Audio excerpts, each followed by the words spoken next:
there. What's up, YouTube? We'll be there in a second. Okay, so I'll just kind of do some announcements and stuff. Okay. Hello, everybody. It's Dr. Zaino with Dr. Rob Vasquez with 15-Minute Fuel. We're just in 15 minutes a day. We'll for your mind, your body, and your future. So when we're waiting for people to get on, I'll just do some of the announcements, and then we'll go into what you're doing. So first of all, We Are Heroes episode 14 is live right now, right? It's 14? 14 is live right now, so make sure you'll see the link below. Make sure you watch it, enjoy it, comment it, and share it. Sharing is going to be the best thing possible you can do. Thank you so much for sharing those things. You know, thousands of people watch it. They're really enjoying it, and it's really created a movement. Make sure, if you're watching this and it's not live, go to the @Dr. Zaino fan page so you can make sure you'll get the reminders, you know when we're live, so you can watch this. All right, so we have people coming on, which is great. YouTube, good to see you guys comment as well. Also say hello, tell me where you're from, thumbs up, loves, hearts, hit the share. And any questions you have, hey, Emmett's on. What's up, Emmett? What's up, Rob? Yeah. And so make sure you guys list any questions right there, and we'll be able to answer them for you here with Dr. Rob as well. So Dr. Rob, to do an explanation of how I know Dr. Rob, it's probably over 10 years ago. At least, yeah. Yeah, all right. So Dr. Rob was a mentor of mine, and when I was coming up in chiropractic, and he was actually in the group we were with, he was my captain, right? He was the captain. So he would be the guy that I would call if I had questions and would tell me, oh, there's an Amber Alert. He would tell me, hold on. He would tell me, do this, do that, and I did this or did that. That's what I did. And then when it came to the time when we stopped taking insurance at our office, I called Dr. Rob up on a Tuesday. I said, what are you doing? How do you do it? He told me, and we did it. So Dr. Rob was an extremely instrumental part in my life and still is today. We're great friends and family. Absolutely. So, all right, so there's Dr. Rob. So today, the title of this, I'm going to back up a little bit, is called, Live Free. Mm-hmm. All right, so explain, well, first of all, Live Free is what you're doing now, right? So explain what you're doing. So Live Free 360 is really about getting people to remove the shackles that's holding them back from being their just most authentic self. I think people live a lot of times wanting to impress other people or wondering, how to be able to make people like them. And as a result, we don't live free and we live with these shackles and we can't really be the authentic person that God created us to be. So Live Free is all about mentoring people and coaching people to be able to help them to really unlock what it is that's keeping them from being able to live that life of freedom that we all want. And so what would be a typical person? So it's not just a doctor, it's just anybody comes to you and say, listen, here's the stuff I'm going through. And so are you looking at the blind spots in their life? So what's the kind of main thing that you start to see? Yeah, so the main thing that we do is that when people come in, it may be like an entrepreneur or somebody that's like, I'm just not getting to my full potential or I'm just stuck. So what we look at, first of all, we got to ask them why it is that they're doing what it is that they're doing. A lot of people think that, hey, I'm doing this because I want to make a lot of money. And for most people, that's the result, right? And so we got to get to why is it that you really want to do this? Why is it that you really want to make a contribution to the rest of humanity? And we got to start there for a lot of people. For other people, we just have to start with what it is that they want. They don't even know what their goals are. So we're going to start with their goals and then give them strategies to be able to help them to be able to do that. And what we find for most people, it's really getting into just themselves and finding out really what it is about themselves that's blocking them from getting to where they want to go to. So the one thing you mentioned, so you're finding the why, the deeper the why, right? Absolutely. Because that's a lot of times, our whys, and I always talk about it, our whys, they could be good whys, but they're just not deep enough, right? So someone said, well, why am I doing this? Just so I can make a living. So when you really look at it, or something even more shallow, I'm doing it for a material thing. But the problem with the why of a material thing is what happens when you get the house? What happens when you graduate college? What happens when you get the job? What happens when you get, the car? What happens when you get married? Then what? So what happens if my why is something that not that marriage could be bought, but if something that I could actually buy, like I could buy the education, I could buy the house. But once that happens, then what? Right? So then you find yourself in despair again. So when that why becomes deep, what I like you talked about, where it becomes something that is not monetary, it's something for actually to leave a legacy, something that your soul is connected with, or that soul purpose again, then that drive just goes through the roof because you have a deep enough why. And so then you said after that why, then what do you mean that people don't know what they want? So explain that. So do you think people want things because other people, do you think people want things because they see that's what society wants them to have? Yeah, absolutely. So take us for example, right? When we were coming up in chiropractic, the big thing was to be able to see at least 1,000 people a week, right? And so that was the thing. So we didn't really know why it is that we should be seeing that, other than that was somebody else's number. So what ends up happening for a lot of people, it doesn't matter if we're talking about chiropractic or business or a car salesman or whatever it is, we end up living somebody else's passion or somebody else's dream or somebody else's goal. So we really don't know what we want. Right. So we really got to find out what do you really want? And then after we find out, okay, if that's what it is that you want, why do you really want that? So Rob, let me just hold on for a second, because I'm going to ask you a question. I think a lot of people would also feel the same way, or people you've dealt with. So when you ask that question, what do you want? A lot of times I hear the answer, I don't know.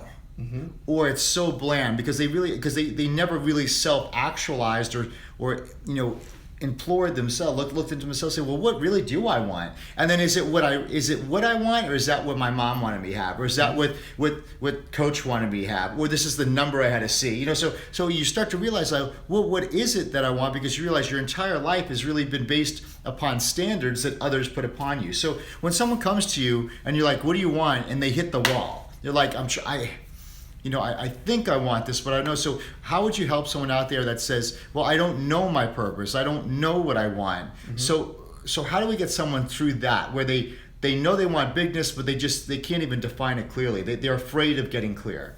So then we take it to a granular level and go, okay, let's define what that means. So let's say we're working with a chiropractor, for example. Okay, what do you want? They may say, hey, I want to see 20 new patients a month as an example. So it's going, okay, well, let's just use that then, and then work backwards from that. So at least we have a number, we have something tangible, practical that they can be able to get, because for a lot of people, they really can't figure out exactly what their why is yet. So at least we can be able to start with a practical number. So it'd be, okay, 20 new patients, then let's work with that.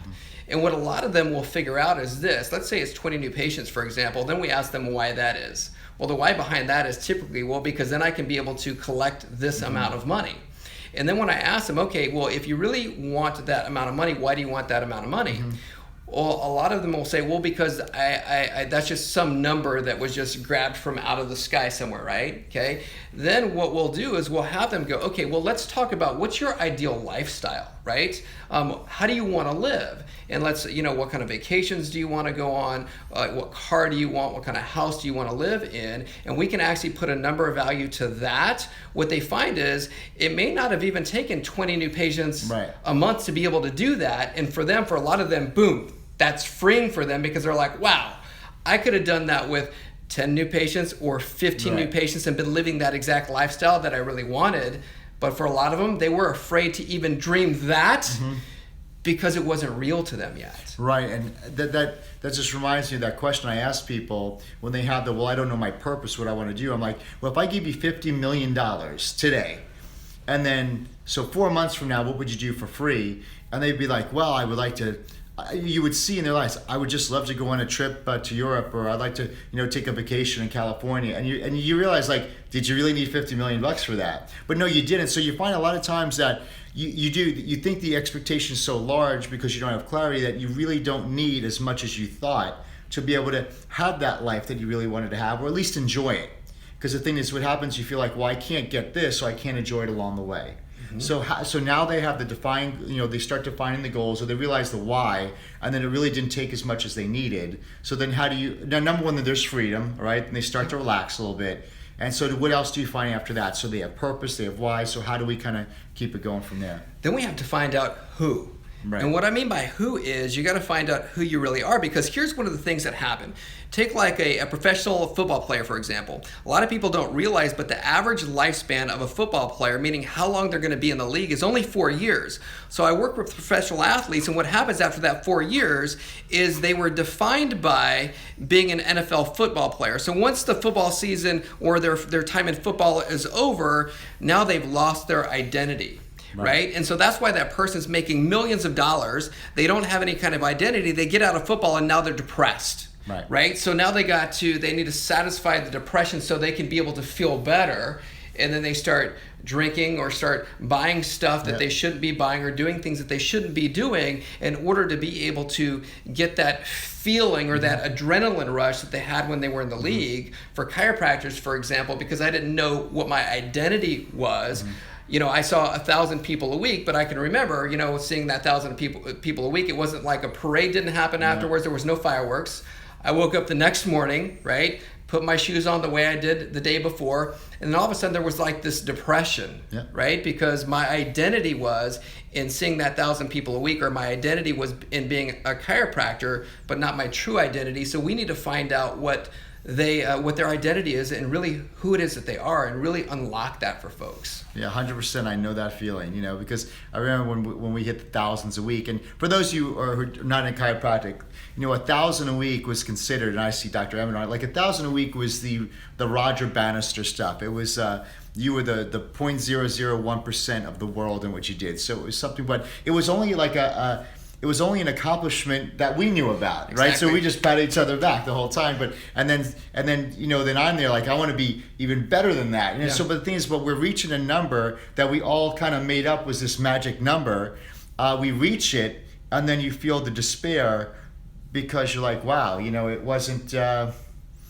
You lost yourself in it. Totally. And then it is like that athlete who gets the huge signing bonus, and then you wake up one day going, well, nothing changed, no one cares except us, and you know, and that's it. And then you really find out, wow, my identity was in something that was not really even, it was meaningful in helping people, but it wasn't really rooted deep as in purpose. So if my identity was into being the hero and just, you know, going out there and contributing and achieving great things in quality and having a hero family and hero friends and be able to contribute. So that makes me wake up every day knowing that I don't feel the despair, because I know that my motivation is, if I sink, we all sink. You know what I mean? So I know there's that self-importance. So that means that we raise to the occasion, knowing that when we're doing good, we're all doing good. And so I like that motivation versus feeling, I felt like the boulder was on my shoulders. Horrible. And that was the thing but the thing is, I was so stubborn and hard-headed that I would keep on pushing the boulder,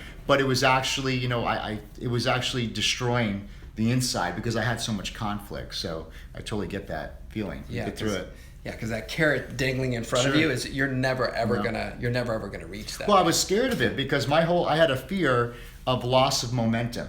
See, my driving force in the beginning, because I know myself well enough to know what drives me, and so instead of having a positive driver, which would be for a good purpose and everything like that, I know that I was more motivated by something negative or a consequence. So my negative driver was the fear of loss of momentum, meaning that if I stop, I'm going to lose momentum and it may go away. So that gave me this delusional fight and drive to keep on going, because I was fear driven or scarcity driven or loss of momentum driven versus abundant driven, service driven, and have peace. You know, so it is a driver. I mean, you know, fear can drive you.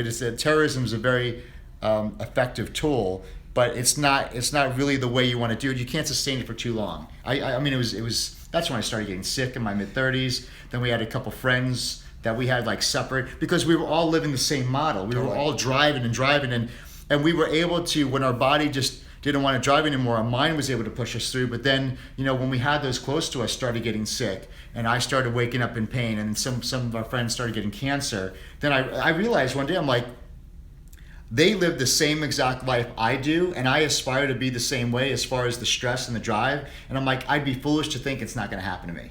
So that kind of, you know, at 35, 36, and I started getting that wake-up call a little bit. And then you got injured, you know, your lower back. I mean, you break down. Your body breaks down because it just, you're being driven by fear. So my thing was, I was driven by fear or loss of momentum. What was your drive when you were practicing? You know, my drive when I was practicing and seeing those kind of numbers back then, my drive was just all about achievement, right? It was about achieving things, because maybe I wasn't validated when I was younger. We were talking a little bit about that earlier, about how it is that we end up being programmed throughout our life. And so because I was wanting to achieve things, it was like, okay, drive more at the cost of not just my own body physically, but the cost of even relationships. I could remember about that time, I'm wanting to help everybody on the planet. In Beverly, my wife taking me to the airport to drop me off to go to a conference where we were going to ironically be talking about communication and relationships. And she's dropping me off and she says to me, you know what? She goes, Rob, you're great at helping people. You help a lot of people, but you're just an okay dad and you're an okay husband. I really wish you were better at that. I was like, boom, right?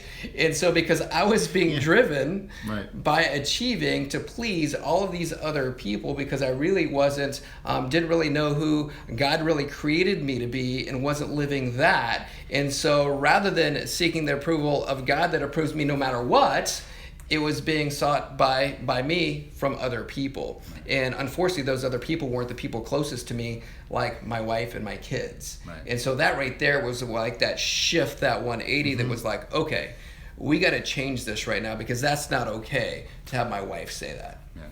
And so that's the conversation you don't want to have, and that's the one you want to avoid. But sometimes it takes that conversation to wake up, because I know you get so focused and driven on something that you need a right hook to kind of make you wake up and go, well, what am I doing? Aren't wives great for that? They're great for it. But the thing is, and at the same time, what am I doing? And you feel so bad. You're like, well, wait a second. I remember saying, I give the best of me. I give the best of me to people, but the best of me should be going to these people, my parents. So I was giving all of myself to everybody else, and the people who got the least of me was my wife and my kids. I mean, I remember coming home, and Justice was probably before, and I would sit on the floor, and immediately I would start to doze. He goes, Dad. He'd go, Dad. He goes, why you sleep all time? Because I would sit on the floor, and when I would play with him, I would doze. I would just sleep because I was so exhausted. And because I gave everything I had to everybody else, which I don't regret one bit, but looking back, it's like the people who really deserve the most of me and all of me got the least of me. And then when you do realize that and you come to that moment, you had that conversation, then you feel, you kind of wake up and you're like, man, what was I doing? And you can't get it back, but then you got to make a change. Because what happens, it's a habit. So I would still wake up the next day and be in that, I had the drive mode to do this, I was in that pattern.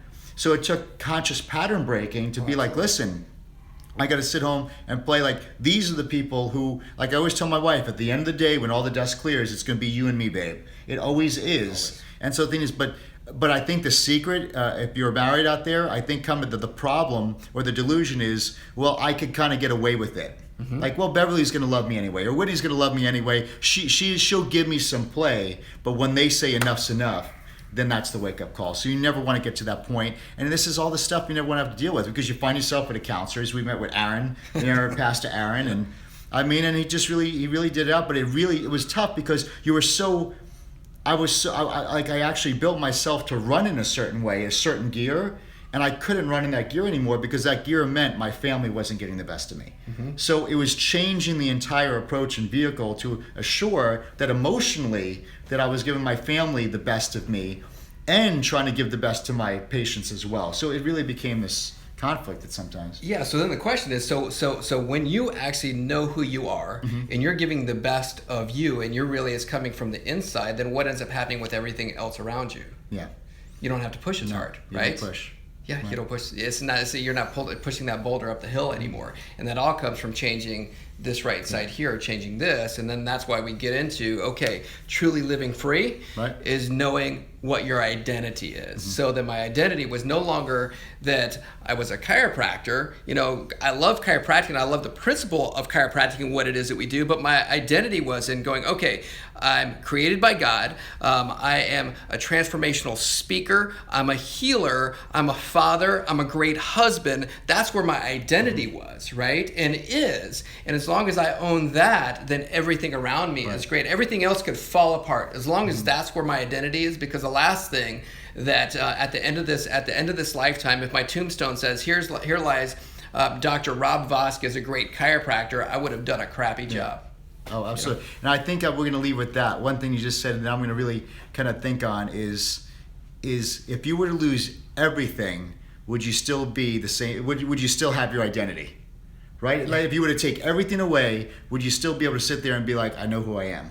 If you were stripped of everything. And so that really lets you know. So if you're thinking, that really also shows you, hey, listen, my identity is in this profession or is in this thing or this house or this situation. So see, like, if that was all taken away, would you still be you? And that's a really good sign to be like, if there's something in there that's holding you back. Exactly. And that right there is living free. That right there is freedom. That's living free. So where can everybody find you? So at Dr. Rob V TV that's across all the platforms right there, and of course Facebook Rob Vasquez as well. All right, awesome. How do you spell it? It's just your last name, so everybody knows. VASQUEZ.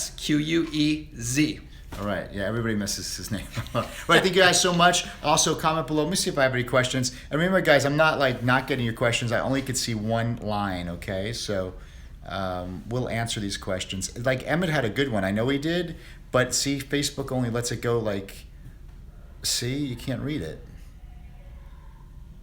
Here, let me see what he says. Incredible stuff here, fellas. Okay, good. Thanks, Emmett. Hey, Marla. My mom's on, of course. Hey, Joe. The most miserable time was seeing when Emmett was kind. Ashley Mooney says, there is no arrival point. Reach your goals in ... Hey, Chris. Hey, Darnell. Good to see you. Hey, Nick. Hey, Rob Neuenschwander. You should be working right now. Hey, Stiba. Good. Real talk. Hey, Chad. Hey, Hannah. There's Dr. Hannah from our office. Yeah, there's my mom. Let's see. Hey, Jason. Good to see you guys. Hey, Jen. See, hey, Stiba. Chris, great stuff. I lost everything, mate. Oh, dude, I know, Jeff. But Jeff, look, you found yourself. So that's another thing. So just to close with it, won't be long. Yeah. We have a friend on there that he went through some tough times in life and lost everything. But in those ashes, and he's a driver too. Sometimes when he lost everything in the micro, it was the worst thing ever. Sucked, dude. Yeah. Totally. But in the macro now, Jeff, looking back, you see God's fingerprint in the whole thing. And you got a second chance. You know what you finally say? So in the micro, it absolutely sucks. But in the macro, when you're able to zoom out and then connect the dots, you see, for some people, they needed the push. Exactly. Or the situation to truly phoenix and become who they created to be. All right, God bless you guys. Thank you for watching 15-Minute Fuel, which is in 15 minutes a day with Dr. Rob, or a little bit more. We'll be able to fuel your mind, your body, and your future. Episode 14 is up. Watch it. It's awesome. We were in the montage at Park City. Yeah. Sweet drone stuff. Amazing. Really good, funny stuff there as well. And then today's Wednesday. Good. So make sure you watch that, share it. Also, hey, we're on SoundCloud. We're releasing our podcast. You'll see some other stuff. So we have podcasts now of the 15-Minute Fuels. It's on SoundCloud. Make sure you go and join or follow. It's at Dr. Zaino. So now we're bringing the podcast to you guys as well. We're going to give you as much as we can. As soon as it's out, I'm going to give you everything I got. So thank you guys so much. I'll see you tomorrow, which is Thursday. And we're going to continue the whole hero keynote with you guys we talked about the causes of the secret identity. Now we're going to talk about how to rip the secret identity off and embrace your full hero. So watch that tomorrow too. God bless, guys. Bye, YouTube. And take care. All right, good.